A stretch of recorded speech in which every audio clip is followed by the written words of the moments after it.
எண்ணம் போல் நடக்கும். ஒரு சிறிய கிராமத்தில் வசந்த் என்ற ஒரு இளைஞன் இருந்தான். அவன் எப்போதும் வாழ்க்கையை சோகமாகவே நினைத்துக் கொண்டிருந்தான்.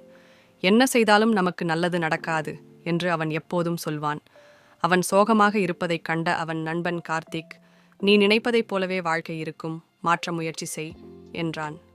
வசந்த் நெகிழ்ந்து எதிர்மறை சிந்தனைகளை மாற்ற முயன்றான். நான் மகிழ்ச்சியாக இருக்க வேண்டும், நல்ல விஷயங்கள் நடக்கும் என்று நினைத்தான். அடுத்த சில நாட்களில் அவனுக்கு வேலை வாய்ப்பு கிடைத்தது. வாழ்க்கையில் நல்ல மாற்றம் வரத் தொடங்கியது. அவன் எப்போதும் சந்தோஷமாக சிந்திக்கத் தொடங்கியது. ஒவ்வொரு நாளும் அவனுக்கு புதிய சந்தோஷம் வந்தது.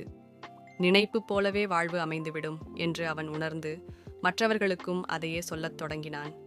வசந்தின் வாழ்க்கை அவன் நினைத்தபடி இனிதாக மாறியது. ஏனெனில் நீ எப்படி நினைக்கிறாயோ அப்படியே நடக்கும். முருகப்பெருமானை நம்பினால் சேனலை லைக் செய்யவும், உங்கள் எண்ணங்களை கமெண்ட் செய்யவும், வீடியோவை பகிரவும் மற்றும் சேனலுக்கு குழு சேரவும்.